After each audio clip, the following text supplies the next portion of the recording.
pas semi-végétatif. On le voit sur les images, il n'est pas du tout végétatif. Il ne parle pas, il est immobile, mais les médecins, il y a des choses qui se passent. Il y a quand même eu plusieurs collèges de hein. médecins qui se sont prononcés. Est-ce que ce n'est pas aussi un peu un signe des temps de remise en cause, alors à tort ou à raison, de la science, en disant, les médecins ont pu dire ça, mais nous, on ressent ceci, on pense que... Je crois que le ministre de l'Agriculture a raison, la loi ne peut pas tout, la science non plus. On a tous dit qu'au fond, ce qu'éprouve cette personne Lambert, on n'en sait rien.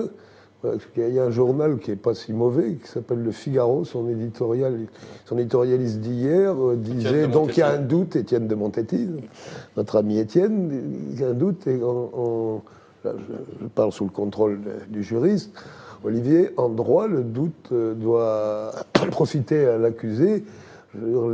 Laissons-le vivre, parce que c'est quand même lui donner la mort. Et moi, je regarde ces yeux, là, de la photo que vous avez produite tout à l'heure, je ne veux pas qu'il meure, parce que, parce que je sais très bien qu'un espèce de nihilisme scientiste, un peu prométhéen, vers où ils veulent nous amener. On sait bien, parce que les mêmes veulent aussi nous fabriquer une intéressant dans cette critique dont vous parlez de la science, on dit oui, après tout, les médecins, il n'y a pas que les médecins.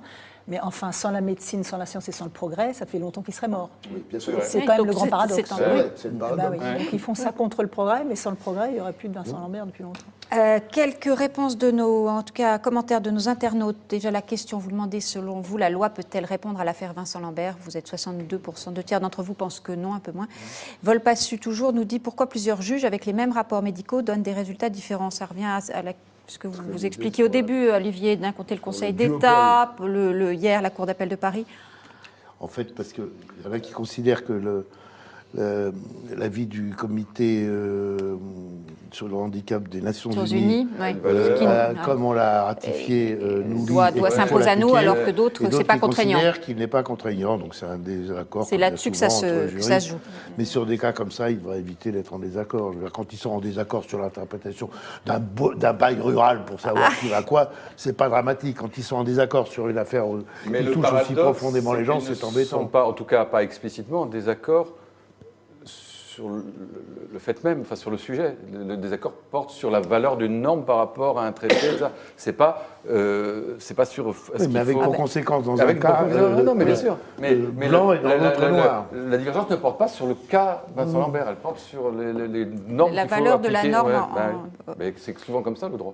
Enfin, et R34 nous dit, et ça sera peut-être la conclusion, cette affaire aurait dû rester dans la famille. Directive anticipée.